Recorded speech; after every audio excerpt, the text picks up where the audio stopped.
تیری پریشان، با آه و سوز و افغان، با دیده های گریان، پدر میگویمت سلام.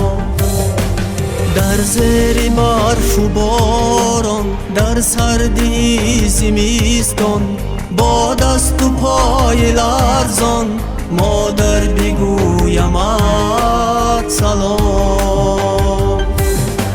در سر خیالی وطن، در دل هوایی چمن، هم آب و خاک و هم سنگ، وطن بگویمت سلام.